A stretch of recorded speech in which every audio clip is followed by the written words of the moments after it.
bahkan kan modelnya China, Bu, ya, Mhm. minimal ya 3 lah, 3 paper Mmm. harus keluar selama 3 tahun. Oh, Kalau PhD itu 5 paper, Bu. mantap. Itu harus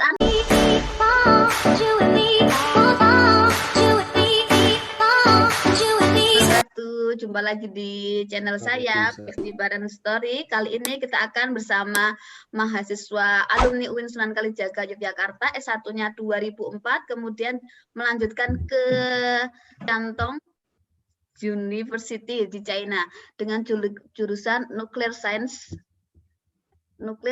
and Technology, ya.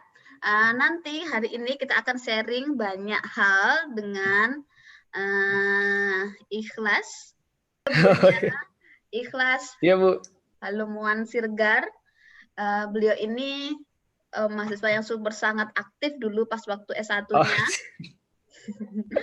Dan kita kan pernah tahu ya, Ikhlas itu dulu pernah menang pernah menang. Oh ya, karya ilmiah, Ya, betul. itu pertama kali anak UIN yang menang begitu, dan itu yang menang itu Ikhlas. Dan alhamdulillah terus habis itu beliaunya bikin buku juga. Waktu itu bukunya juga lumayan bagus. Kemudian setelah itu melanjutkan di S2 di China. Karena sosok beliau itu menginspirasi gitu. PhD Bareng Story pengen menginterview. Masa menginspirasi? Iya, menginspirasi kaum muda gitu. Oke, ini Iya, saya anak bimbingan akademik saya dulu, Ikhlas, ya. Kita akan sharing-sharing aja ya, Ikhlas. Alhamdulillah, terima kasih atas kesediaan waktunya yang menyempatkan hadir di PhD Bareng Story. Antara China dengan Prancis beda 5 jam gitu ya, bisa disempatkan hadir. Sekarang kesibukannya selain nunggu dokumen, artinya kondisi ekspor impor, Bu. Oke, menarik itu ekspor impor elektronik, Bu, ya, karena memang kalau kita cerita Indonesia kan memang manufakturnya belum memadai ya, jadi mau nggak mau sih harus impor dari China sih kebanyakan. Jadi beberapa kemarin kita udah ekspor ya kayak sensor, Bu, misalnya sensor, kemudian device elektronik gitulah yang diekspor dari sini. Tapi kan memang sebenarnya karena kita tuh belum punya itu, Bu, ya, belum punya apa bahasanya, manufaktur yang bisa ngerjain kayak gitu gitu. Lagian ya itu sebenarnya banyak apa istilahnya, banyak complicated case lah itu bahasanya kan. Banyak yang harus dipersiapkan kalau misalnya memang membuat kayak gitu. Oke, pesan kesan Ikhlas begitu pas waktu kuliah di Cina itu bagaimana, Ikhlas? Akademiknya atau pergaulannya dan sebagainya, silahkan Ikhlas berbagi. Memang kalau misalnya di China itu urusan akademik itu luar biasa lah. Memang kita salut sama orang-orang China itu. Rasanya berkompetisi sama orang China itu bisa sih sebenarnya. Cuman mereka kelebihannya rajin, tekun gitulah. Pokoknya terutama yang bagian sains ya. Contohnya aja kalau misalnya mereka itu sangat getol sekali untuk urusan paper sekarang. Jadi China itu memang dia sudah mendesain bahwa sains dan teknologi itu harus sekian. Itu mahasiswa master itu orang China, Bu, ya, minimal ya 3 lah, 3 paper harus keluar selama 3 tahun. Kalau PhD itu 5 paper, Bu. Mantap. Itu harus Q1, 2, Q3 enggak atau terserah? Iya, itu SCA harus ya 1. Rata-rata Q1. Q1. Wah, mantap ya. Dan rata-rata Q1. Dan itu tergantung itunya ya, tergantung jurusannya ya. Terutama kayak jurusan saya Bu itu kan kalau memang yang nuklir science dan teknologi itu istilahnya itu masuk ke School of Power and Engineering lah. Iya itu kisahku ya. Masuk top 3 lah. Masuk top 3. Itu luar biasa, mereka kita nggak bisa tahan. Kita nggak bisa lawan. Nanti mereka pulang jam 10 minimal baru pulang dari lab. Kalau misalnya untuk apa tuh? Kalau untuk bimbingan profesor itu juga luar biasa. Artinya mereka itu seperti teman lah Bu, bukan seperti bukan kayak dosen atau kayak guru yang dia berada di atas kita itu. Tidak, mereka luar biasa. Jam berapapun kita calling, penting untuk urusan itu oke aja mereka. Bahkan pernah satu malam memang kita butuh itu, bahkan tidak ada waktu libur gitu, Sabtu Minggu nggak ada, lewat aja. Pokoknya asal urusan penelitian, Sabtu Minggu di calling selalu ready mereka. Itu luar biasanya, terbiasa para profesor itu luar biasa. Itu labnya buka 24 jam kah di sana? Lab itu 24 jam Bu sebenarnya. Jadi kita malah dikasih kunci satu-satu. Nih, suka hati mau kapan aja di situ.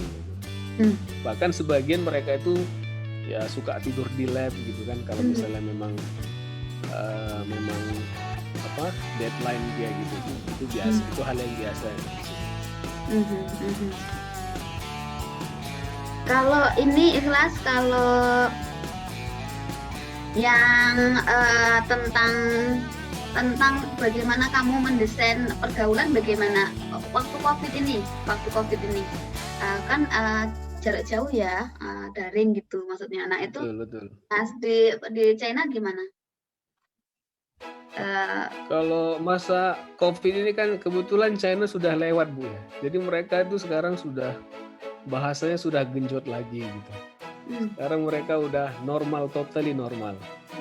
Untuk kalau misalnya pergaulan sekarang udah bebas lah, mau ngapain aja kita udah bisa. Itu bukan baru-baru ini sih, itu udah sejak bulan Agustus kemarin sih sebenarnya. Jadi sejak bulan Agustus itu memang officially itu dibuka. Jadi awal-awal memang harus mengikuti protokol gitu ya.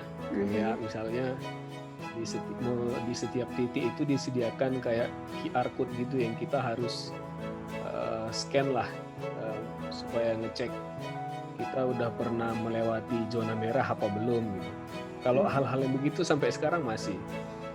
Tapi udah balik ke normal lagi semuanya. Bahkan sekolah apa itu, mulai dari playgroup, kindergarten tuh sampai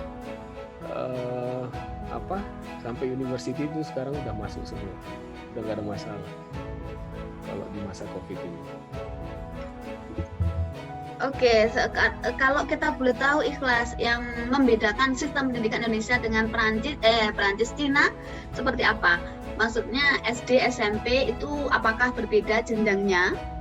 Kemudian sampai PhD gitu, kira-kira orang Cina itu menempuh sampai PhD itu sampai usia berapa pada umumnya? Kalau secara umum itu pendidikan di Indonesia sama China itu mirip-mirip Bu. Jadi memang mereka itu ibaratnya ada TK-nya, kemudian ya ada SD-nya, tapi TK itu sebenarnya hanya opsional aja ya. Terutama SD itu sampai SMA itu memang ada. Kemudian mereka itu kalau yang namanya PhD ya, tapi jarang mereka yang ngambil PhD itu. Oh, malah jarang. Bukan, maksudnya jarang jarang ada gapnya Bu. Kayak misalnya kayak saya itu kan ada gapnya ya. Jadi tamat S1 itu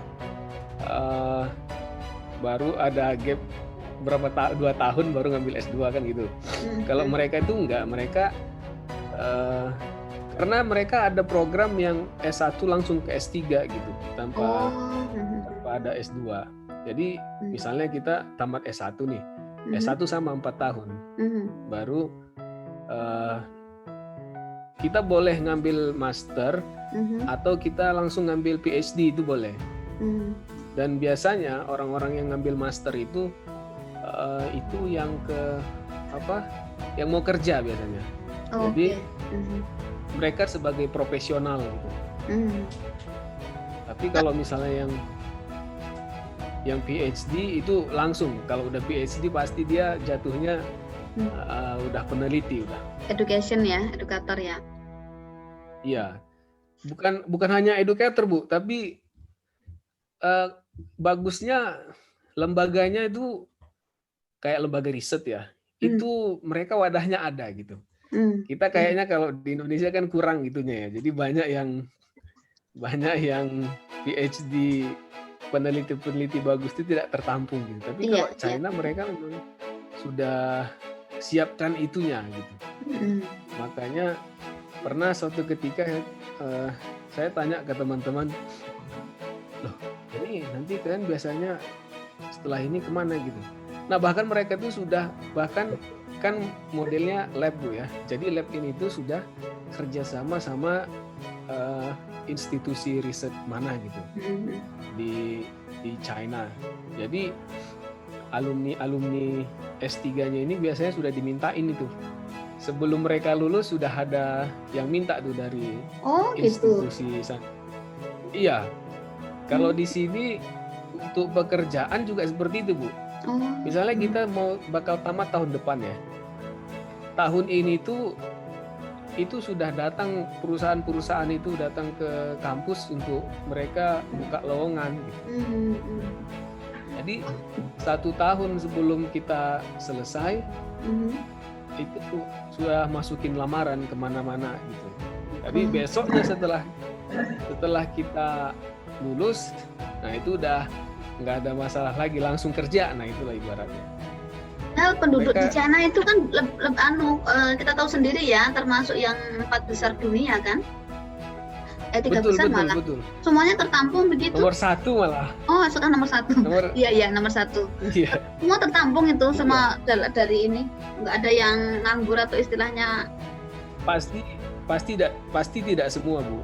Tapi memang kebetulan itu tergantung university ya. Makanya mereka itu sangat getol sekali gitu. Apalagi kebetulan kan Xi'anjiaotong ini termasuk juga salah satu universitas terbaik di China ya, dan itu orang tuanya itu sangat senang sekali ketika anaknya sampai masuk ke Xi'anjiaotong gitu. Artinya untuk urusan pekerjaan itu istilahnya orang tua udah nggak ambil pusing gitu ya. Tapi kurang paham juga kalau misalnya tapi misalnya university yang kurang ya dibilang kurang tidak masuk top list gitulah. Nah itu kurang paham juga. Tapi secara yang masuk top list itu mereka biasanya sudah ada langsung nampung gitu. Makanya yang nggak masuk top list itu kadang mereka pindah yang masuk ke top list hanya untuk supaya dapat pekerjaan lah bahasanya. Kalau yang kita tahu sendiri ya, Cina itu juga besar sekali ekonominya. Bahkan yang pertama kali